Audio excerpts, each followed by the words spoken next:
everyone, this is SAE Institute Vancouver, and we're here with Hussein, aka Aslam. He's gonna teach us all about grant writing. So Aslam used to work for Creative BC, and he's an artist in his own right. So he's got lots to tell us on both angles, which is where a lot of you guys are. So it's a good combo, and we're happy to have you.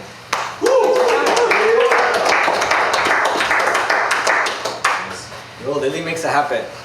So you are the guru. Sweet. Yeah, I go by Aslam. If anyone's just wondering, it's Aslam in Arabic. If you put a hyphen in it, it becomes Aslam, like Assalamu alaikum, which is like go with peace. So that it was like a little two-word. And I'm a little bit older, but slam is kind of like what slaps is now. But we used to say like that slams back when I was in high school. It was actually a music festival called Slam City Jam. So just to date myself, but that's where Aslam comes from. So music grants, they're dope. So before I totally get started, I do want to do a land acknowledgement. So we're on Squamish Nation territory. Beautiful.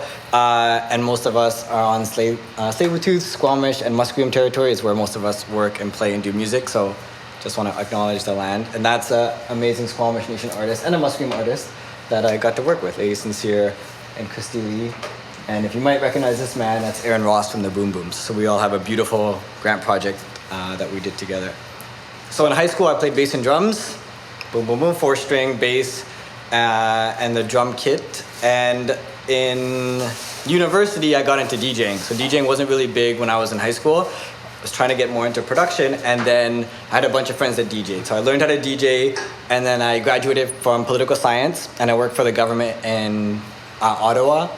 And I always regretted doing this degree in political science because I ended up in music. But then when grant writing started, all of my degree stuff started to come back in. And so that has really come full circle. So I don't totally regret doing a degree in political science, but I was telling these guys now, if I could do it all again, I 100% would have just come here. So then from when I turned 30, I quit my sales job. So I went from government to sales. I partnered with my business partner who was like my mentor, and we started Divinity DJs, was a DJ company.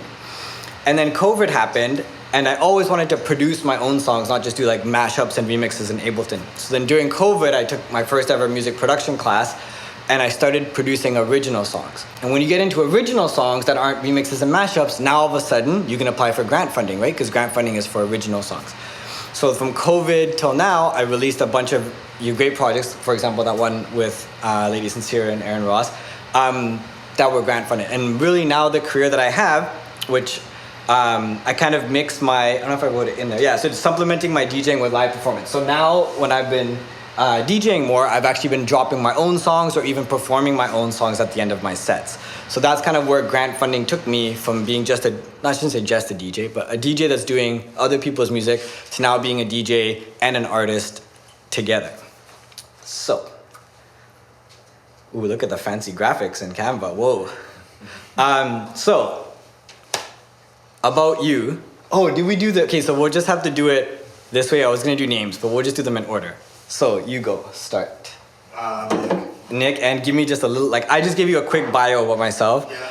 Don't have to do as long as mine, but tell me, go for it. I started off making my own music, and I've quickly kind of found myself wanting to produce and engineer other people's music.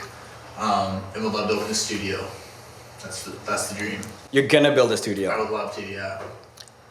So you just graduated from high school? No, I'm 24. No. Okay, yeah, so so you graduated from high school, and then you were doing beats and stuff. I made music all throughout high school. Oh, even through, so through high school, and then you kept doing beats, and then why did you decide to come to SAE at 24? I hated working a tradesman job, and I just wanted to make music. So you're working in trades, and you heard about SAE, and you decided to come. Yeah. So that's basically the first half of your bio, and now you're building the second half of your bio, right? Mm-hmm. Okay, there you go, farming karma. It's not real alcohol. They're damn good. I have a couple for you guys. I told them I was speaking here, so they gave me a couple. Okay. So the number one tip, so these are now my 10 grant tips, okay? But the number one tip, like I said, I only have been successful in grants because of what I learned in corporate sales. I cannot I cannot stress this slide enough. And if you don't get anything else from today, the first slide is always the most important. If your music career is a house, personal growth is the foundation of that house. Okay?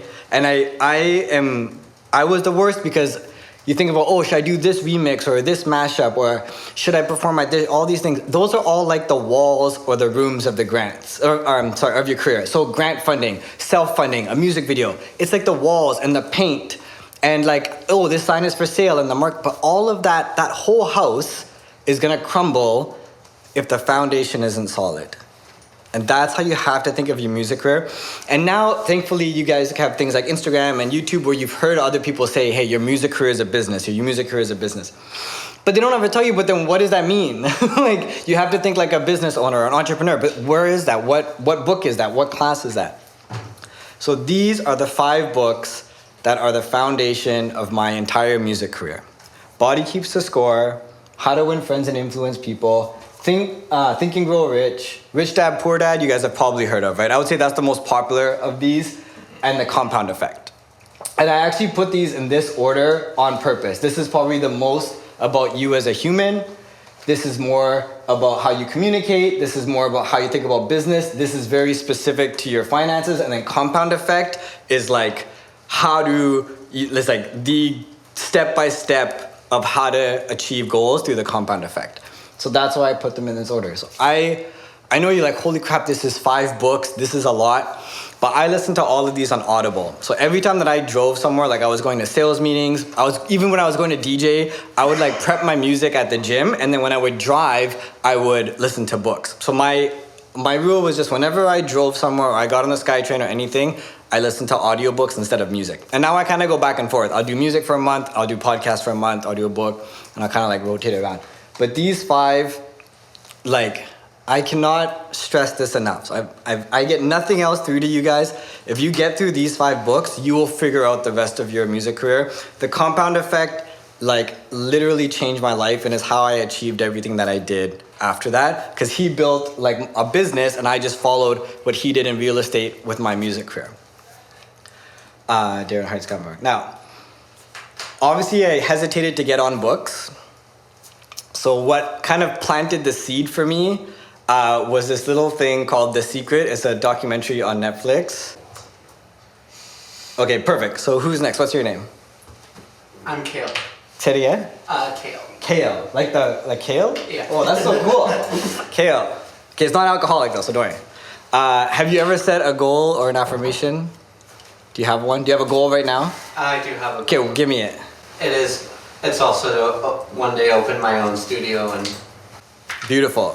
Which even that, like a big part of personal growth is setting goals. And what do you think that the top of your grant application is gonna be? Your first question is gonna be, what the hell is the point of this grant application? And some people don't even know. Like, they will write 7 sentences in something that should have been, my goal in the next 2 years is to open a studio, period. That's such a stronger grant application than, I wanna have the artistic, I wanna influence Vancouver, I wanna change the world. I wanna create a studio in the next 2 years. Okay, that's a goal and affirmation. And a lot of that personal goal stuff is just saying it out loud and telling it to yourself every day and then going on from there. So that is amazing that you have a goal. Oh, you have double orange cans. All right. My next thing that I want to do is tour. So when I like go for walks and stuff, I'm always like, oh yeah, my next big goal is to go on tour. My next big goal is to go on tour. And I just tell it to myself every day. Once, you should definitely have a goal or an affirmation that you've like written somewhere, and that 100% when you're going through the grants, you're gonna find the one that pops up. Okay, so I wanted to start at the foundation of the house. I know it's very deep. Now we're gonna get into the walls of the house, okay? But that, like I said it over and over again, personal growth is the most important. Okay, grant tip number 2. You gotta have a weekly posting schedule. Now right now you guys are in school, so maybe not as important, but if you're gonna apply for a grant in September, okay? You should have been posting every week probably since January or February in the run up to your application, okay? A grant is not to get your career going or get the kind of like fire started. The way you have to think about it is you have a career that is like a fire and the grant is just the fuel. So a lot of grant applications, it doesn't really matter how good they're written. because we're gonna just go click all those links and see how big your fire is, and then whoever has the biggest fires is gonna get funded. So if you're posting every day, that's even better. And I hesitate to say that because I didn't follow that, but I do see other creators that post every day. So I don't want to say don't do that when you're really pushing into it. I just know in my grant applications that I've been successful in, I'm always on a weekly posting schedule. Okay, so, but if it's bi-weekly, if you can't do once a week, but you're doing twice a week, if you have a lot of time and you're doing 3 times, whatever it is, you have to be consistent. And I would say at the least, you should try to go for once a week, okay? So what could that be? It could be the creation process, while you're writing those songs, while you're making those beats. It could be cover songs, and though you can't apply for a cover song in your grant, you can do cover songs as part of your building my artist career, right? And then here's my original. Remixes, of course, if you're a more producer and not so much an artist, if you're pulling vocals from popular songs and doing remixes of those songs, of course. Music photos, it doesn't always have to be a video, right? Some people get caught up in always trying to make content, like video content, but a nice photo in a studio that's just like working with these 3 artists, and it's just a photo, that's something that went up that week, okay? And I highlighted open verses because open verses did not exist in my run-up as a DJ. And I cannot believe how easy it is to do open verses and how crazy they go online and how fast you can network with established either artists or producers doing open verses. And their labels check those, which is what's crazy. So Kato, if you guys follow Kato on Instagram, some of his open verses have gotten huge and artists have gotten deals from his open verses. So my next slide is just a couple examples of what I'm talking about. Oh yeah, go for it. Sorry, what is an open verse? Oh, okay, so an open verse, so I'll give you Kato's for example. Kato's a producer out of Atlanta. So he produced a beat, like a 1 minute of the beat, and he put it on his Instagram and his TikTok. And he just put the tag that was like, anyone have bars for this? So it's just a beat, and then rappers can respond. So if you just hit on the bottom and you hit remix, or I can't remember what it is on TikTok. On Instagram it's remix. And then it will let you rap along with the video while it's playing, and then post it as a whole new video. So does anyone else seen that on? And then some people will post, there's this one girl that posts acapellas, and she actually writes the key and BPM, and they're like open beat challenges. And so then producers can go do beats. And there's a couple tracks that have become hugely popular, not because of the original versions, but because other producers on TikTok and Instagram have done better versions that have gone crazy on TikTok. So open beats and open verses. I have a slide about open verses next, so I was gonna just start with covers. My second thing about covers, and whether you're producing, is it should be on brand. So the other thing that people get caught up in is doing things that are popular. But if it's something that's popular that you want to remix or reproduce, you gotta bring it back into your brand, okay? So I thought this was such a great example because these are 2 different artists that both did a remix of All of Me. And I'll just say a little bit of each one, and then I'll talk, because I know their brands a little bit, so I'll kind of explain. So Chloe and Haley, has anyone heard of them before? A couple people? So they're kind of like, do you guys know maybe Destiny's Child? Maybe more, but basically more R&B, more about the harmonies, a little bit with a gospel vibe. All of their covers that they did, there's like a whole 50 cover playlist, are very stripped back. So their brand was more about the vocal, stripped back piano and guitar. To show the power of covers, do you guys know where she is now? Like what the big thing she's doing right now? She's Little Mermaid. Right. She played Little Mermaid in the Disney movie and is on tour with Disney. They started off doing covers like this. You go on their YouTube channel, you'll see 50 of just every week, boom, just banging the drum until they got off the ground. Then they end up singing at the Super Bowl. Then they ended up getting a deal. Amazing. Now this is the same song, this is Vidya Vox. And so for her brand, she's fusing Bollywood in her songs. And obviously you can't hear how big the drums are, but the drums are nice, big, fat EDM sounds, even though the song was slow. So even though she's doing All of Me, she's bringing it into her world because all of her music has big, fat EDM drums. Her producer is amazing. And even her more Indians, like the very Indian vibe, because it has lots of big drums, it's very danceable. So even when she decided to remix a slow song, she didn't drop the drums. She didn't drop her brand. She still did it half in Hindi. So this is the other thing. Don't just do cover songs that are popular. I want to use the example of Savage. It was like a rap song. Chloe and Haley also did Savage. They didn't go start rapping Savage. They actually re-sang the song with harmonies. Even though it was a really hardcore hip-hop song, they re-sang it, stripped back on piano, and they did it with harmony. So bring those cover songs into your world, and bring those cover songs into your beats if you guys are doing it on production. So you asked me what an open verse is, so now here's an example of an open verse. So after I saw all of Kato's open verses, I got hella inspired. So when I dropped this song called Body Language, I dropped it originally, and then I pulled the verses out and I re-dropped it as an open verse. And this is actually a Persian singer who moved to Vancouver, who I've met now. She had a huge song out in Iran. And so then she responded to the open verse. This is my beat. Beautiful. And obviously she's singing in Persian. And the reason she remixed that one is because that's what her music sounds like. Danceable, kind of in that reggaeton vibe.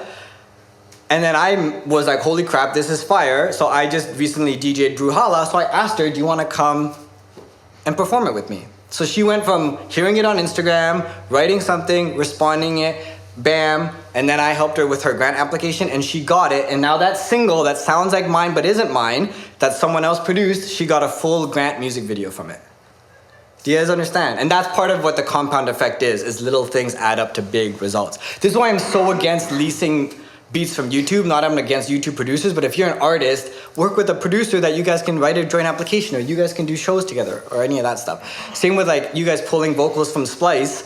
If you're more of a producer, maybe pull like to get a night, but go find a singer that's local that you can do a grant application with, that you guys can I'm really about building that community, but I just want to give you guys some examples of how that can play out and then how you could do that every week. So covers and open verses. Oh. Or something else. If you guys find something cool, do something else. So who's next? What's your name? I'm Dylan. Dylan. Do you have Instagram? I do. Did you post something last week? No, week before. Okay, not bad week. What did you post the week before? Me in the studio. Nice. And what was it? Like, were you working on a beat or recording or? Some pictures. Just some pictures. And what were you doing in the studio? Like, were you mixing something? I was recording. You were recording? Yeah. Yourself or a band? Myself. So what, do you sing? Do you rap? Do you produce? Everything. You do it all. So were you recording yourself? No, You recorded? I was recording my buddy doing drums, and then I was also recording vocals. Sick. So it was more like a producer brand. You were like engineering kind of that session. So you took photos, and did you do a write-up?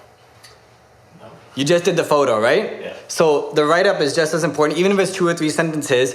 Excited to track, whoever the drummer is as I'm graduating in production or whatever it is. Because then the thing with photos is we don't know what's going on. Yeah. So if we check it and we see a bunch of dope photos, we need to know what. Maybe you're the producer, but maybe you're the engineer, which is totally different, right? The producer probably could own the master, might be getting publishing. The engineer might just be being paid to be there, but those photos would look the same.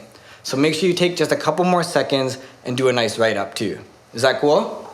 But you did post in the last 2 weeks. Bam. That was close.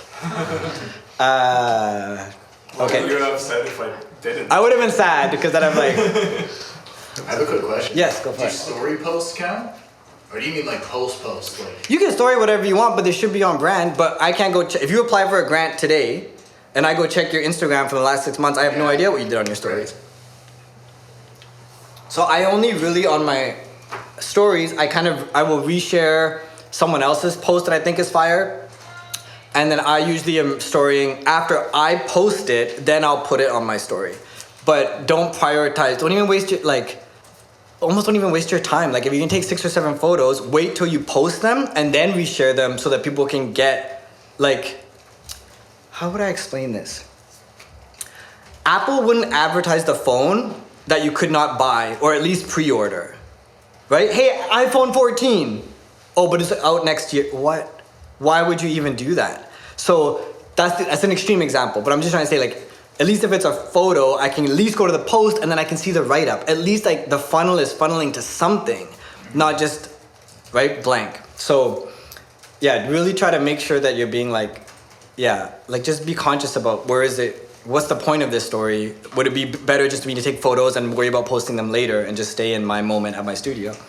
And yeah, I never, like if I was in his session, I don't know if you, but I almost never post live.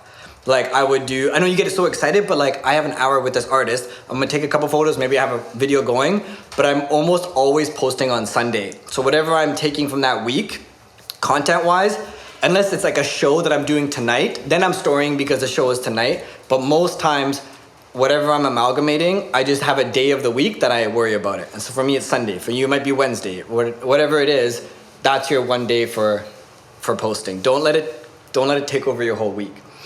Okay. Is there any more questions on the social media stuff? Yeah, go for it.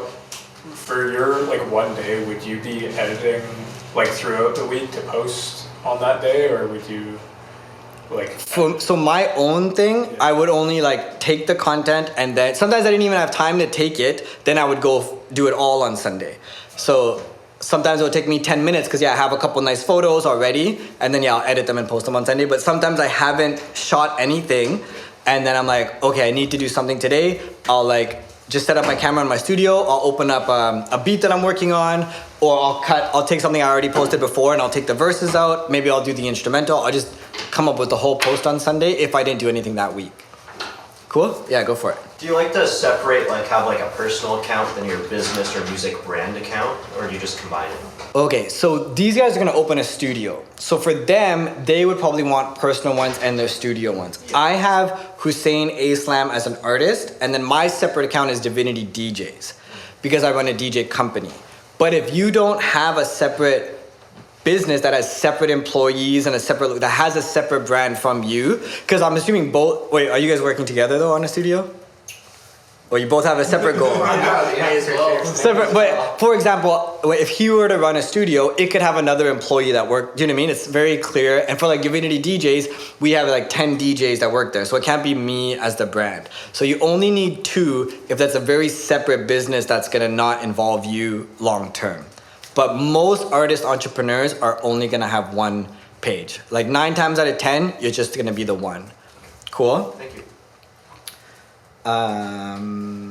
Okay, grant website bio. So, yeah, so I said why I asked him about bio, I was gonna bring this back. And we had mentioned it, who was the teacher that was here before? Cody. So Cody had mentioned they have a project where they're working on websites, like to get you guys to build a website. And I was like, thank you. Because look at my tip right here. Grant tip number 3, website, okay? Your website, people think, is it that important because no one checks it, blah, blah, blah. Literally, it is gonna take you 1 day and you never have to update it for a whole year, right? I only update my websites when I do my grant applications to be like, what's new? But do you need a website? 100%. You 100% need a website because it shows that you're taking your career seriously. And when I go through your Instagram, I'm gonna see that you're building a portfolio. But I'm gonna miss, now nice thing with Instagram is you can pin posts, but I need to also know what is the most important thing that's going on. So where did you start? And that's why I asked you, where are you now? And then where are you going? It's about 5 or 6 sentences that lets me know everything about you as an artist. And then 1 or 2 photos, or if you have a music, what's the most important thing for me to see? And that might be a remix, but that's where I definitely would like to see an original song. So it might be an original and a remix, it might be, but your original, that's where you get to highlight. Because your Instagram strategy might be remixes, and I might miss your original in there. So your website is very important. It also, you can apply for any like music festivals without a website. So I already know if I'm reading your grant and you don't have a website that you've probably never applied for a music festival or a showcase or anything like that. So you need to have a website and you need to have a bio, and that same bio you're gonna copy paste in your grant. And you only have to update it once a year, okay? You only have to update it once a year. And some examples that you can build easy websites, Squarespace, Wix, and my Aslam site, it's globalpartystarters.com/Aslam, is WordPress and DreamHost. So if you have like a studio and then /you and then /someone else that works there, or like if we had DJ profiles at Divinity, but I had GPS before. So I had globalpartystarters.com/Lady Sincere, which was one of the artists, that's combination artists. And then I had Global Party Starters /Terra Naso. So that's fine. It could be like whatever is /you as well. It should be a clean URL though. And then my other suggestion is if you do have a really good YouTube strategy and you do really focus on videos, once you have 1,000 subscribers on YouTube, you can get your own YouTube URL. So I don't think it would dog you at all if your actual website was youtube.com/your artist name. But then you just, obviously if you had that big, your website, like your YouTube should look like a website, right? Your banners are all sized nice, like it would look like a website, and you can have your bio right at the top of your YouTube channel. So YouTube looks like a very professional site. So I would think that would pass. I haven't seen someone do it yet, so I haven't I have never seen a score on it yet, but I cannot see anyone dogging you because I think it's almost more because you had to build that to 1,000 to get that URL, or like Wix and Squarespace, you can just pay for it and get it. So I think it even shows a little bit. So if you want to do YouTube as your website, I think that's also a good idea. Cool. So, who's next in my list? What's your name? I'm Ben. Ben? Okay, so Ben. Do you have a website, Ben? I do. Whoa! Boy, I need 2 cans.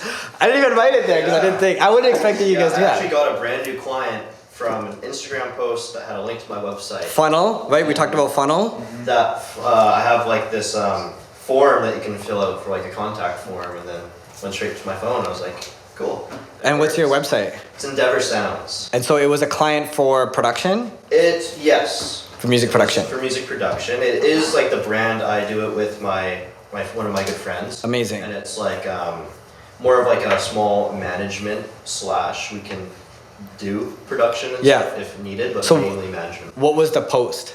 The post, it was actually promoting another artist. Yep. That we are working with. Perfect. And then, people click on your profile, like, oh, if like a friend of a friend sees someone's posts being shared to a story or something and that looks professional of a brand, they'll click on the brand page and go through that whole funnel. So it was actually the first client I ever got from that website, because I was like, amazing. Oh, we'll set it up, and it's just been a little bit of monthly payments every month, but actually, it works. And it's easy. That's amazing. And sometimes you'll still get the DM on Instagram or you'll get an email, but at some point in that funnel, someone's gonna check that site. And then of course, every grant judge is gonna say, okay, maybe I should have this as 2 questions. But then what you personally, what would you say your bio is? I would 100% include in my bio that I'm pursuing engineering. So that's where you are now. So where did you start? Like, did you play an instrument? Where did you start before? I started playing baseball and studying astrophysics. Whoa. Yeah, but I crazy. Didn't really want to get I was looking more into like the labs and stuff were cool, but I didn't want to. I kind of fell out of love with that passion, because it's definitely something. It's such a competitive field too that it's like you really need to love it to pursue it. And sweet. I was just like, I didn't really want to do that. I was getting injured a lot in sports, and I was like, okay, I need to rethink my path. I'm going to go into computer science. I couldn't actually get into the program I wanted because of some weird, I had to reapply and take a test to reapply instead of just transferring, which was kind of weird. But I really loved music, and that was definitely a main outlet for me mentally while going through a bunch of struggles and stuff. And I love computers, and I was like, computer music. SAE, saw an Instagram ad. Oh, crazy. Went down the funnel. Yeah, went down their funnel. Try to be conscious of that stuff, man. It's crazy. And then you start to remember, wait, how did I start? How did I get to this YouTube video? Or how did I get to this website? Yeah. What was the post? What was the write-up? What made me click? You got to use social media very consciously. So that's good. So you understood. So you got to the SAE funnel. I went to an open house. Met some really cool people, and I was kind of on the fence, and my mom was like, you should do it. So awesome. Yeah, it's nice to have family. My mom, and I owe it all to her. That's amazing. So then you started here just this 9 months ago or so. This is my second term, so I've been here for 3.5. That's perfect. So then this management thing that you have, you had that before? You started that when you started here? I did start that. This was about a year and a half. Cool.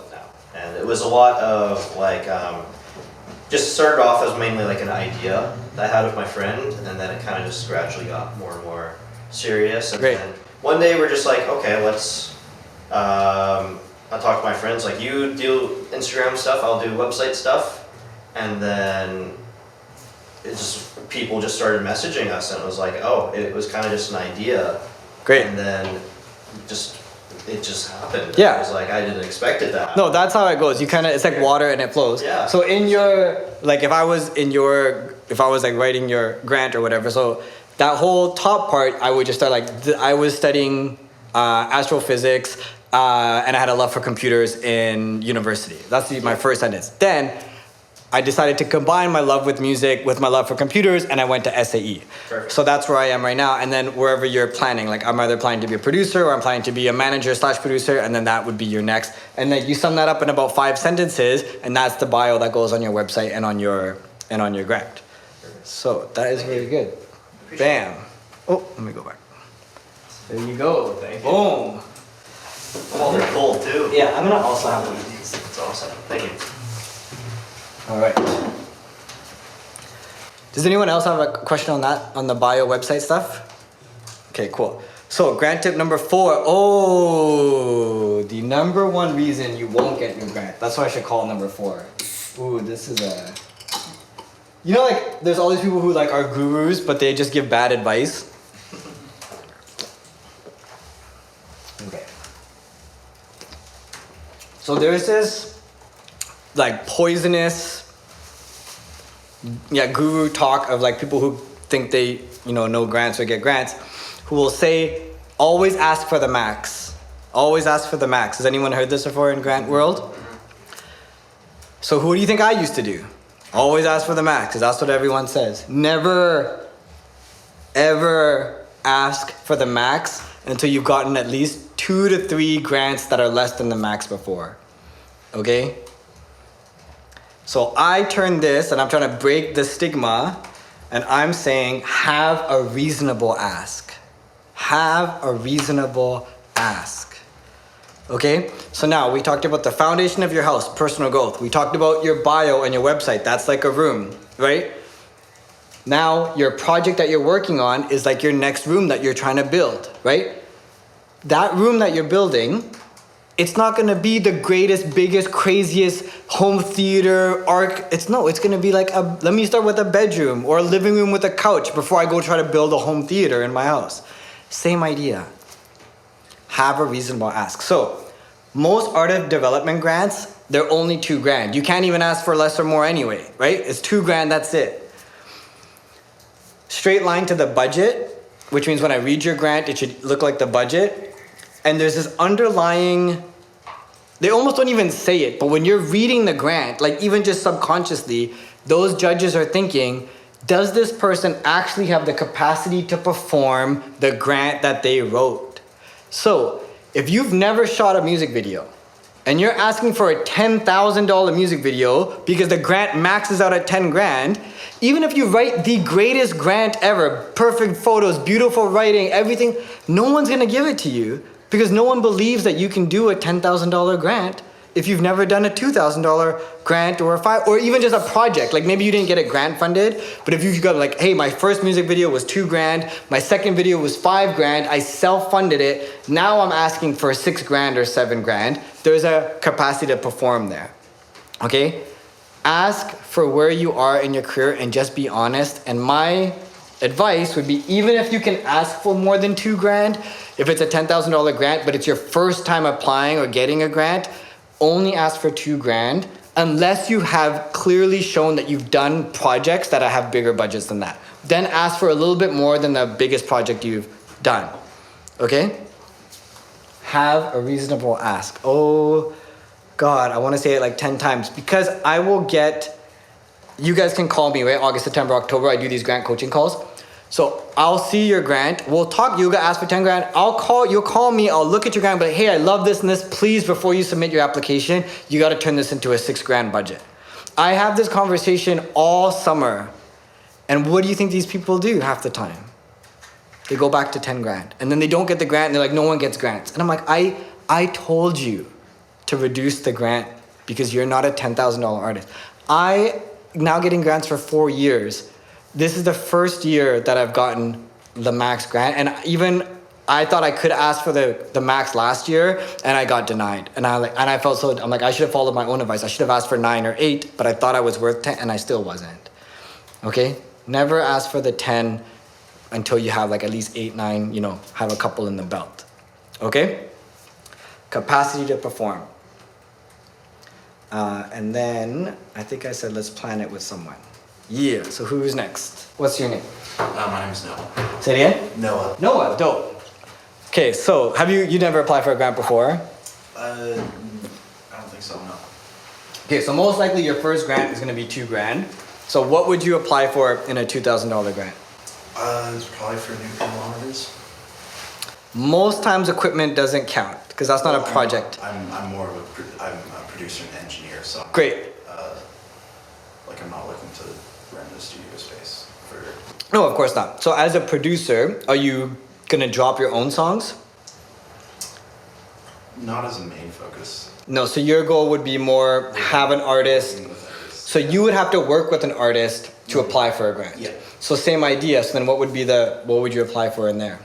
Well, in that case, then that would be booking studio time, and yeah, pretty much that'd be the main thing. Just like having time to, show that like we've done the pre-production. Like again, like if we're talking about this like in posts or show that we're doing like pre-production, we've got like demos and whatnot, and then like ask for money to go and rent studios for it. So. Yeah, having a demo song definitely makes a way stronger grant application. I don't know a lot about renting studio time because I also like record at home. Is it about $2,000 in studio time to record a whole song? Would that be like the whole budget, just studio time? Well, I mean, I'm assuming the artist would already be able to pay for like my engineering fees and mixing fees. Which would be around how much? That would depend on how many songs we're doing.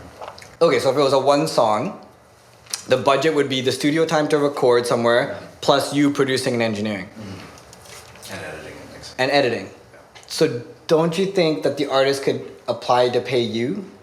Mm-hmm. Would you still need a studio?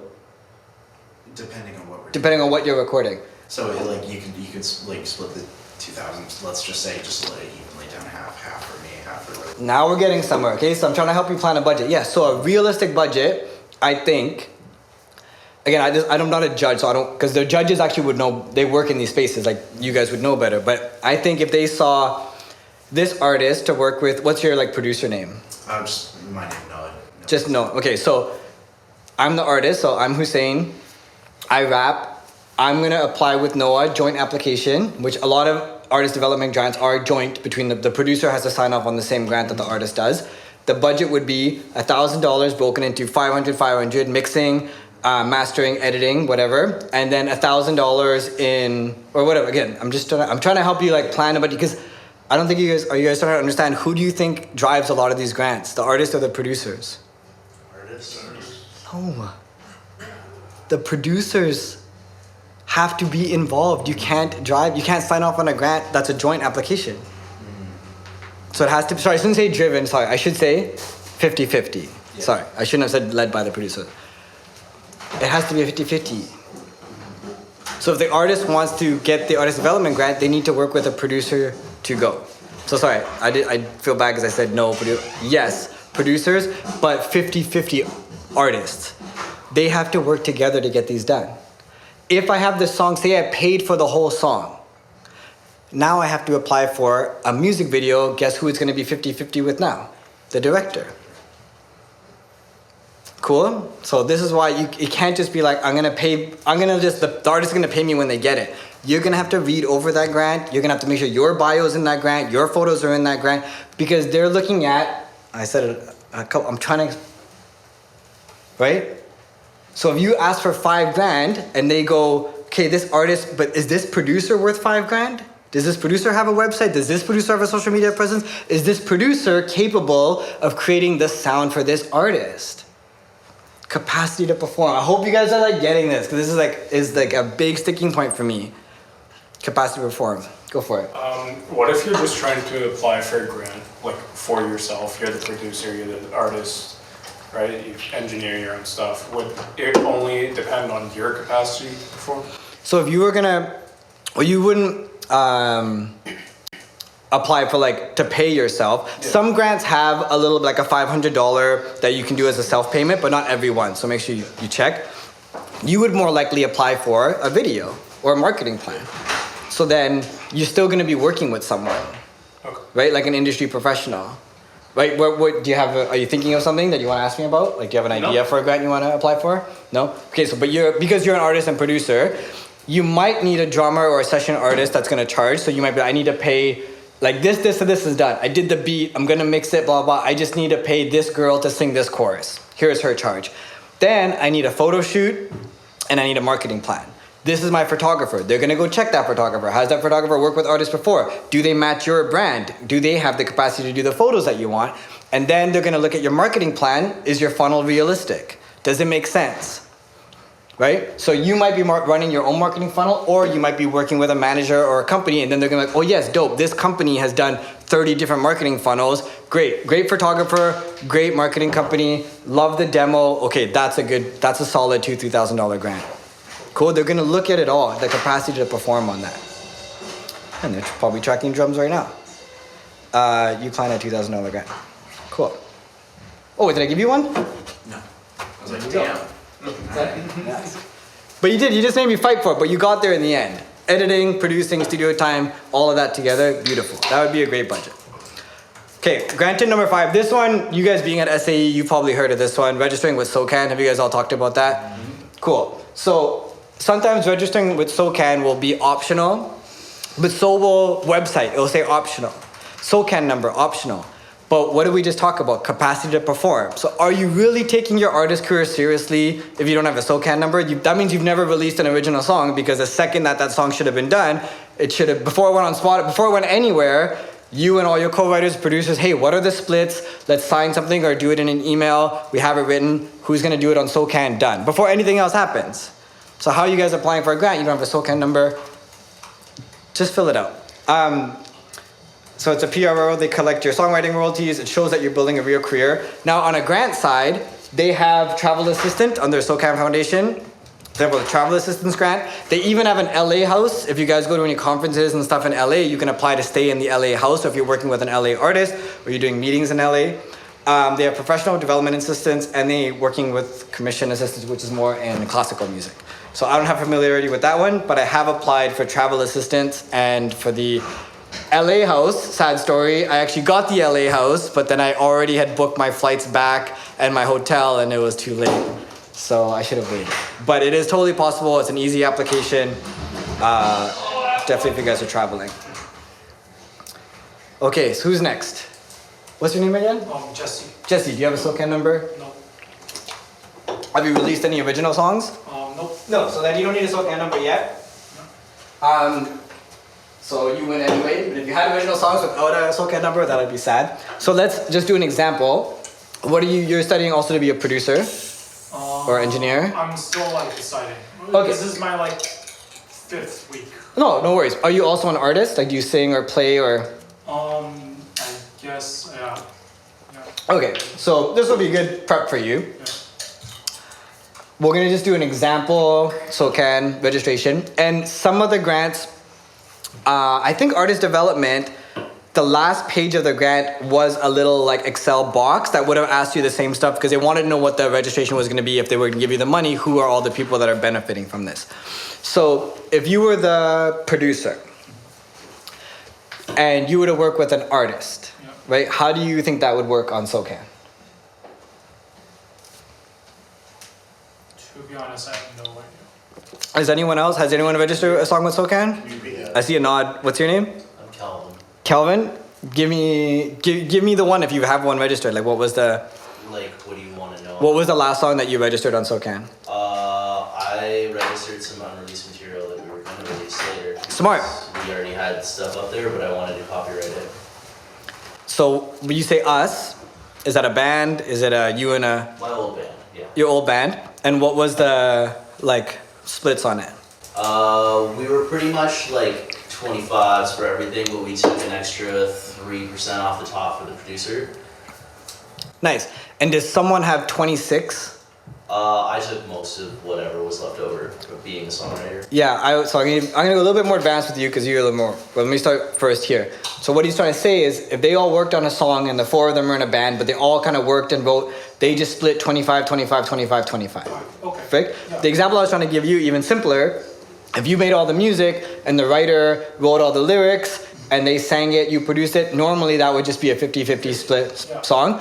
But sometimes it might be a 40, or it might be a 70, maybe you produced it, wrote it, everything, and they just came in and sang it, but maybe they did their own melody and ad-libs. You might do an 80-20. But you have to have that conversation with the artist. Depends on like what you actually have done. What the deal is. And especially if they're not being paid, they're gonna sometimes you're gonna be like, it's gonna be $5,000, but you're only gonna get 5% of the song because you're getting the money up front, right? So there's a lot of, it's all negotiable.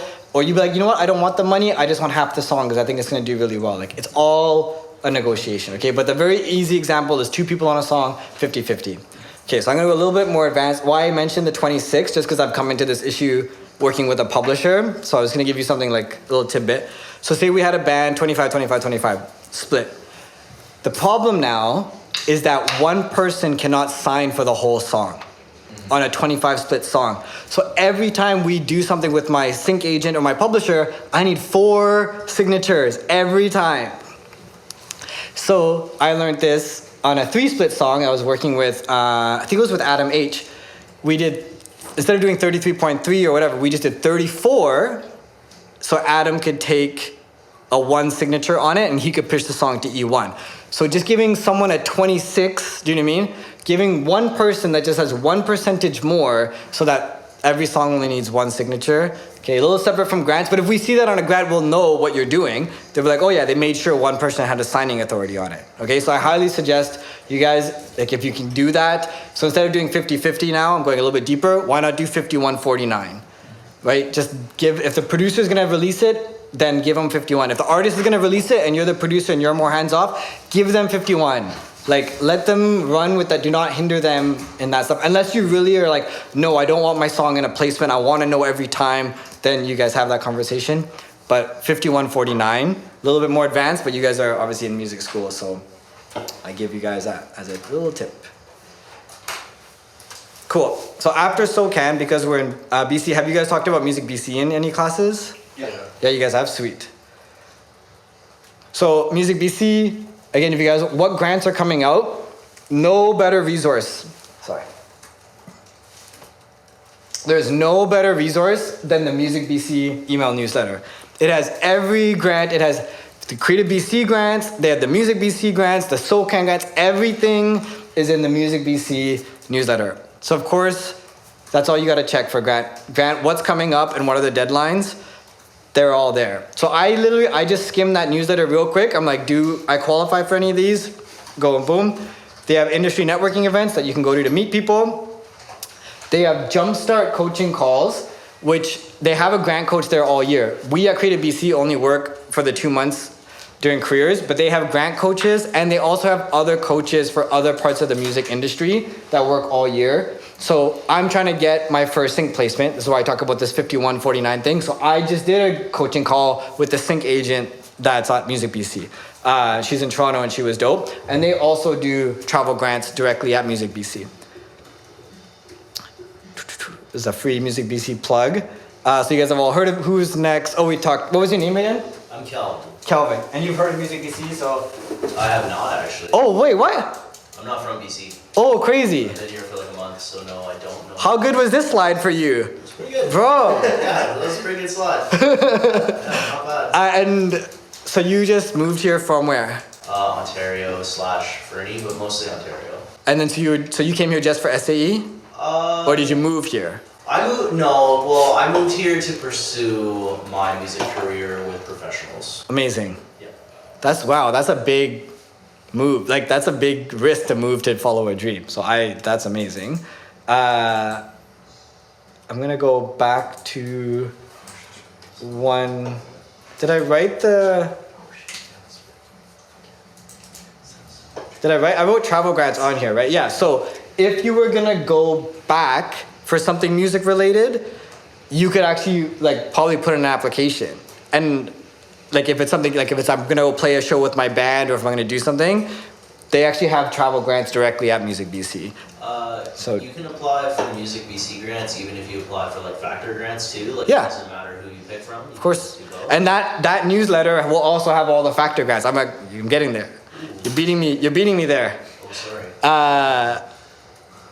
Cool. So definitely register for the newsletter is free, and then to be a Music BC member, I think it's like $50 for the year. So once you like start doing stuff, like what do you get for being a member? Like, do you get perks for that? I think the Jumpstart calls you have to be a member, which is worth way more than the $50. Yeah. And then ARC, which I was just talking to Cody about. So Cody, I guess, worked at ARC. It's like an 8-day conference, and then they also have.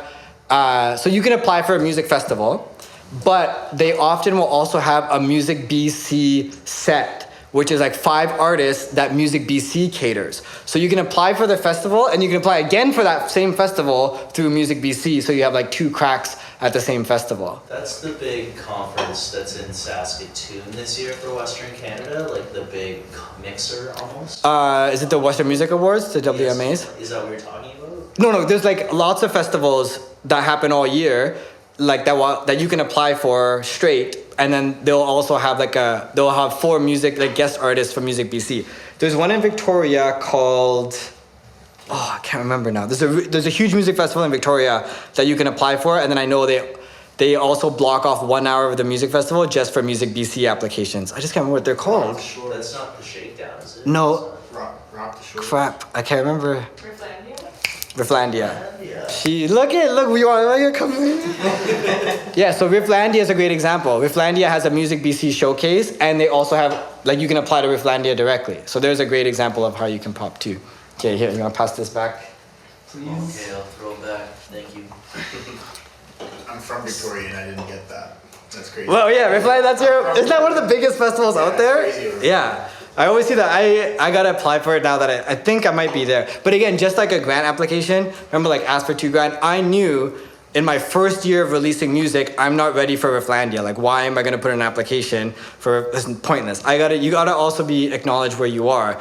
I think coming into next year, depending on how my last releases do, that I might be able to, but it's the same idea. You have to acknowledge, the same way you don't ask for 10 grand. You don't go try to play, headlining Coachella if you have 2 songs on Instagram. You just got to be acknowledge where you are. Did I make this as a link? Because then maybe I'll just show you guys this right now. Oh, I did. Cool. So here's an example of the coaches. Oh yeah, Raquel is from SoCan. So I did a call with her too. So A&R exec and artist manager, but she also works for SoCan. So she's a great resource. Artist management. Nancy Lee is the grant coach that works all year. So she works for Creative BC as well during the summer, like when I work there. And then the rest of the year she works at. So if you're applying for a factor or you're applying for another grant that's not Creative BC, she can help you with that. And then, wherever you are in your career is great. There's also, I think, a social media person in here too. So yeah, I really like the Jumpstart program. Okay. Sorry, unrelated question. Is there caffeine? Not that one. It should say on the back. I'm pretty sure those are just juices. I don't think they have any caffeine in. I don't think they even have a caffeinated one. Okay, so you beat me to Factor, but this is what I was trying to say. So another great place for grants is Factor, but all those Factor grants, that's why I didn't say join the Factor newsletter, for example, because I don't want you guys doing a bunch. This is a really good newsletter because it has Factor, boom, boom, boom. The other ones, if you want to, again, where do I get grants? The other newsletters that are really good, and again, I'm not trying to, it's literally an email. If you're not releasing any music for the next 6 months, you just don't even care. Once you know you're in a release cycle, then you're really gonna start paying attention to these. So RBC X Music has a newsletter. Yes, Royal Bank, like RBC, does First Up, and they do a music video grant. How do I tell this whole story? So I got a Creative BC grant, okay, in 2022. But I had written that grant in 2021 as an RBC music video grant. But I didn't get it. But now I've done the whole grant. So that grant took me maybe 5 or 6 hours. It only took me like another hour to just tweak it to be for Creative BC. But what do you think I did every week between this deadline and this deadline? Right? Every week. So it wasn't that like the video would not qualified, it's just that I had not, like, it was literally the same written grant. It might have even been the same judges for all I know. But just me as an artist had become a better artist because like for the 6 months or 4 months, I was like every week pumping my artist career. And then I got it the second time. Okay? Creative BC also has a newsletter. So they do demo recording, which is that $2,000 grant. Career development, which I said is max 10 grand. And then they have a bigger career development grant. Music video and music business grants. And there's actually, I saw a studio grant because there's another studio, beautiful studio by 2 students from here. Park Sound? Oh, maybe there's, no, I didn't know. Legacy? Legacy Creative. Legacy Creative House. 2 great guys. There was a grant that they almost qualified for. They just didn't have enough of you have to have a business registration. But the thing that was nice is just reading through the application, he was like, oh my God, now I know what I have to have ready for next year.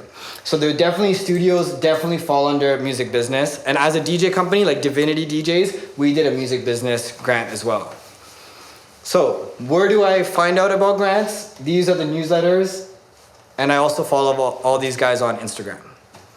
Cool? Almost at the end, that was number 7. Okay, who's next?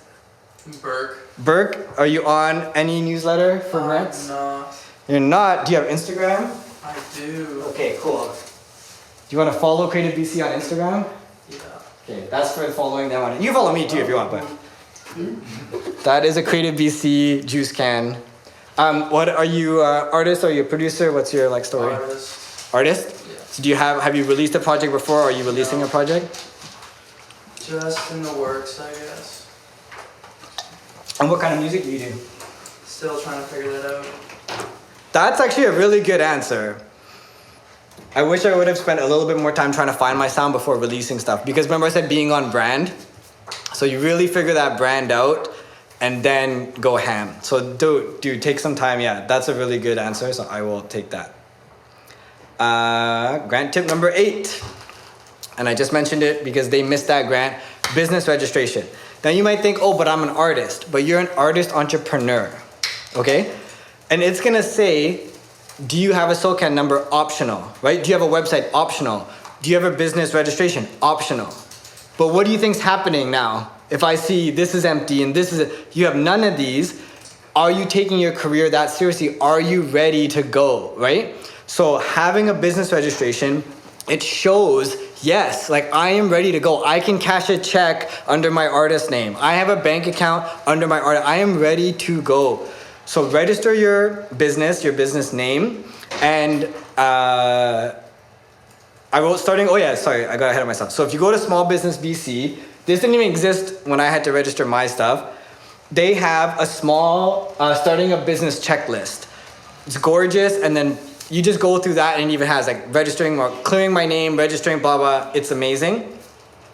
And once you do that, you also qualify for small business grants. They have their own grants, their own newsletter that's separate from music, right? If you're a studio or you're a DJ company or you're an entrepreneur that's gonna throw an event, you're also a business. It's not just music, right? There's catering involved, there's venue rental, there's staffing.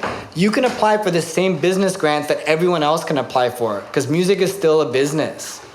Cool? So they have their own. And I'm giving a little extra tip. This might be a little bit ahead of your time, but YNAB is the website I use for tracking businesses. This is, remember I'm trying to compress 10 years for you guys or 5 years? I went from Mint, I went from Google Docs to QuickBooks, from QuickBooks to Mint, and now from Mint to YNAB, and I love YNAB. So there's a little tip for you guys. That's for tracking expenses on a credit card. Go for it. Sorry. So I register my songs with DistroKid. Mm-hmm. Would that be the same as SOCAN? No. So I do both. 100%. So DistroKid is a distributor. Yeah. It's like having a CD and putting it in a store. Yeah. But when that CD gets sold, okay, for example, that's like DistroKid paying you, right? But what if that song got played on the radio? Who pays that now? Right? That's SOCAN. Because there's a royalty there. Okay? So then YouTube happened. So now when YouTube plays, YouTube is basically like a big radio station. They're paying a monetization to your DistroKid, but they're also paying a royalty that goes to SOCAN. So there's two things that get paid on those streams. And they've been fighting on Spotify. So I think I don't know if there is a Spotify royalty yet. I know they fought YouTube first. When Spotify first came out, there was, they were playing catch up. So there was only that monetization you were getting from CD Baby or DistroKid, but they've been fighting for it all because there's two royalties on every song. There's that master royalty that's paying by your distributor, but there's also the songwriting royalty. Because I might have helped you write that song, but you might own the master, but there's still a royalty for the songwriter. Okay? Do you have a question too? Yeah, I was just wondering why you switched from QuickBooks to YNAB. Why not? Oh, do you hear? I just got on it. I can't remember what my issue. Well, I remember I liked Mint better than QuickBooks. I think QuickBooks owned Mint, and Mint wasn't paid at that time. So I think it might have just been because it was a free option. And then YNAB is paid. So maybe YNAB and QuickBooks has probably changed so much over the years. So I shouldn't say don't use QuickBooks either. I was just trying to tell you guys where I'm at now. But if you can get it all done with QuickBooks, like that's also an industry standard too. So it's just Mint was the bomb, and it's gone now. What would make it better than tracking on just like a Google Doc, like Yeah. you said before? 100%. If you have the time, as your business grows. So I'm saying I started off on Google Docs, and then as my business grew, and then Divinity did more and more in sales, I got on QuickBooks, and then I got on Mint, because I have a whole corporate credit card now. So then instead of me having to go through every month and organize those expenses, I just let YNAB do it automatically, and I just print it out and give it to my accountant at the end of the year. But 100%, if you have the time to do it in QuickBooks or in a Google Doc, yeah, please feel free. All right. And who is next? What's your name? Clint. Clint? And Clint, so what is your like business name or your artist name? Clint Dave, my actual name. Clint, what was it? Dave. Clint Dave. So you could be Clint Dave Music, you could be Clint Dave Productions. I just heard from Anish, actually his brother, he's Holdings, right? Mm-hmm. So you could have Clint Dave Holdings. Sounds very gangster. Whatever it is, you could register that. Cool. And that's probably what's going to be your website, right? It's going to be, you're going to register Clint Dave Productions, and then you're going to go. So have you registered that yet though? No. What if someone beats you to it? You got to get on it. What if there's another Clint Dave? I'll go. Okay, get on it. This is your can to drink while you register your name, okay? So music video treatment, number 9, we're at 10 and we're done. So we only got 2 left. Body Language is a song that I produced, rapped, recorded, mixed, mastered, and I had a artist who I didn't pay, but I gave her part of the SOCAN. So the whole song is done. So what am I really gonna ask for money for now? The music video and the marketing, if depending on, like you gotta read the grant. Some grants will only let you produce something. Some grants will let you produce and they'll also help you fund the release, okay? Even if they don't fund the release, they're always gonna ask for some sort of release plan. So no matter what, it's gonna have to be in there, whether they give you money for it or not. Okay, so what's in a music video treatment? Usually it's an overview of the entire video. Think of it like a storyboard, like a bunch of photos. Why this song out of all of your songs? Maybe it's the only song, maybe you've tested it live, maybe it's doing the best on social media. What's the story? And then what are the goals, right? After this was saying the release plan, like what are you gonna do with the song after? The technicals and why I was saying like how an artist works with a producer, and you asked me like, I was like, it's half the artist, half the director or the producer. Unless you know the technicals, like this is where I worked with the video team on. So I had done like 5 slides and then I was like, hey guys, this is the budget, does this work for you guys? Great, here's what I need from you. What are the cameras? What are the lenses? How long are the shoots gonna be? What is the color grading gonna look like? What are all the technicals? So they gave me all of that. And then so separate from the story, then they did the mood board. So the mood board was all colors and everything, and it was totally separate from my photos that were like trying to explain the storyline. So they were separate. Oh, I should really bold this last line. It doubles the length of the grant. Okay, it doubles the length of the grant. Music video budgets are gonna ask you for more, you're gonna ask for more money to shoot a video, but it's gonna take you twice as long. So I'm just telling you that, so if you know like, oh, I'm gonna spend this week to write the grant, you're probably gonna need 2 weeks. It's gonna take you 10 hours to do that grant. And this music video treatment on its own, this whole thing, storyboard, technicals, all this slides, it's also going to take you about 10 hours because you have to coordinate with all the people. If there's an actress involved, if there's a venue that you need to get a letter from or a clearance for, or a vendor quote to be like, yes, we've agreed to this much money for this video, it doubles the length of the grant. And so that's why at the bottom, I do not suggest this for your first grant. I do not suggest this for your first grant. So if you're an artist that only needs a release plan, that's already has a whole song done, I would highly suggest you ask for a photo shoot and the release, like a social media plan, some sort of marketing funnel, something that keeps you in that $2,000 budget. So you're not asking for a $4,000 or $5,000 music video on your first. They're very competitive. They're very hard. There's only a certain amount of money that's allocated just for music videos. It's a lot on your first grant application. So and you can even artist development, like there's not even music videos allowed in the $2,000 artist development because it's only releases and recording. So I just don't want to see you like go over your head on your first application. What do you suggest for like a first grant? Like marketing or? Yeah, so if it's you, so you're gonna record and do everything, then yes, photo shoot, album artwork, graphic designer, local, right? Yeah. Vancouver-based graphic designer, great. Maybe a Vancouver photographer, and then, so say it's a $2,000 budget. Graphic design, photo shoot, Facebook or Instagram strategy. It's $2,000. Cool. That'd be a great grant.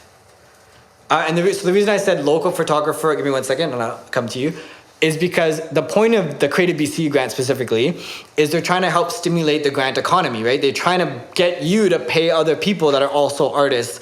So if you go, I'm paying, right, this one other Vancouver or BC-based graphic designer, there's one job. This photographer and this photographer also has an assistant. There's 2 more jobs.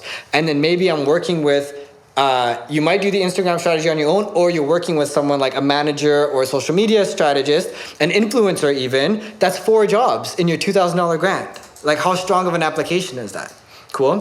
When you apply for a grant, like you said, for the photos, do you have to go and like have like how much money they're charging, like have a quote from the photographer and like know what photographer you're getting? Yeah, capacity to perform. That's what I was saying. I was trying to say, why I said that 50-50 thing, is I was really trying to explain like, you can only do half that grant by yourself. You're gonna, at some point, if it's an artist, they're gonna need to reach out to the producer to get info, right? How much is it gonna be? Can you sign off on this? So if I'm gonna work on a music video, I need to go talk to that director and that DOP. So you, as an artist, need to go talk to that photographer, and they'll have their rates usually right on their website. So you just talk to them, be like, this is what my idea is. Can you just send me an email that we've confirmed this price for this date if I do get this grant application or whatever. Cool? Is that what are you thinking of doing one? It's just my idea. Yeah. Just was curious. Just go reach out to them. There's so many great photographers in Vancouver. So my last tip, keep applying. Bold, caps lock, almost the whole slide. And I'm explaining what I wrote at the bottom. So in like school, for example, you guys get graded. We think that if you get like 51 or 52%, you pass, right? So that's cool. But in the grant world, only about 10% of the applications get funded. So really, what does that mean?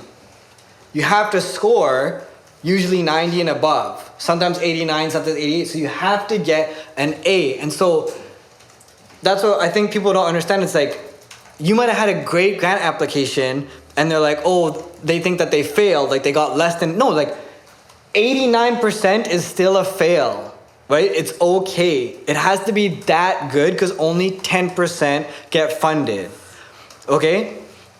That's why you get your feedback done. So after you get the email that says you got it, it's gonna be, hey, you need to email us to get your contracts. Or it's gonna be like, hey, I'm sorry you didn't get us, but you can get a feedback call. Great. Email them and be like, awesome, when can I schedule my feedback call? For all you know, you got 89 and you missed it by 1 point.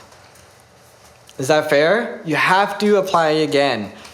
If you do everything right, you still might miss it by a few points just because all the artists that applied at the same time for you just had a better track record. And you just need 6 more months and you'll get it next round if you just keep working. My best analogy for this is, does anyone watch Dragon's Den? Mm-hmm. You've watched Dragon's Den? If anyone else kind of seen this? Shark Tank. It's like Shark Tank where they pitch businesses. Oh, okay. Okay? So first of all, we see an edited version of Shark Tank, so we don't even see half the people that make it on the show. But everyone that goes on the show doesn't get a deal. But sometimes, so some people don't even come close. They're like, why are you here?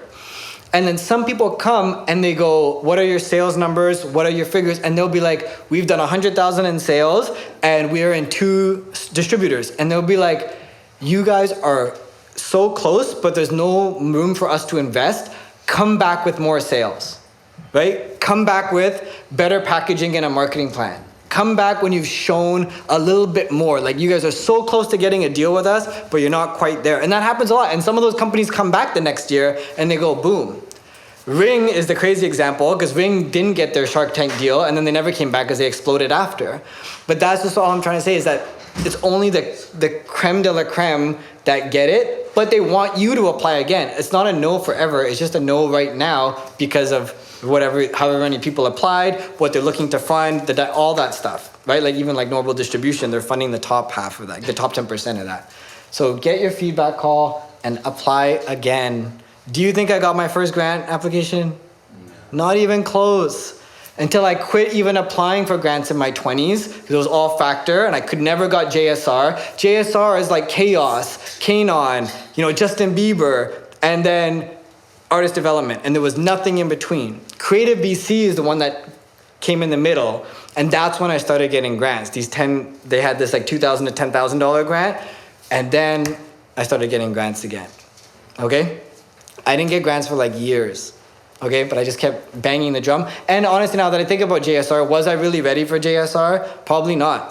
Right, I hadn't had my business registration done at that time. I wasn't posting every week when I was teaching. Like, I actually wasn't even ready for that. But now you guys are not up against all those artists in Toronto, like Factor, Creative BC. You're only applying against other artists in BC. Go for it. What's JSR? So he had mentioned Factor. JSR is joint sound recording, juried sound recording. So it's like $30,000. It's a very 20 to 30, and it's very hard. So all Factor ever had, like the only grants we ever had for like 10 years was $2,000 artist development, which you might have gotten, and then nothing till 30,000. So you either like had to, like, there was just nothing. You'd have to break so big, like I said, like Kanon, Soul and Members, like, who's another, Feist is Canadian, right? Who's another big, like you just, like Nickelback, like you would have to be, there was nothing in between, I just started and I'm on the radio. Do you know what I mean? So that's what JSR was. And so now this Creative BC grant is that $2,000 to $10,000 grant, and it's only for BC artists, so we're not competing against the whole country. So it's very doable for you guys. Maybe not the first crack at it, but maybe the second crack at it. Cool? There you go. Wicked. Thanks, guys. Conversation without words. That's body language.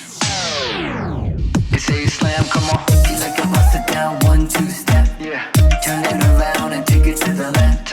It's coming off, yeah, you know what's next. She ain't gotta talk, I can read her body language. Yeah, you know we do that 1-2 step. Yeah, we do. Yeah, you know she do that 1-2 step. Yeah, you know we do that 1-2 step. Yeah, she ain't gotta talk, I can read her body language. She got me up against the wall, you know she boxed me in. Her hips going side to side, yeah, she locked me in.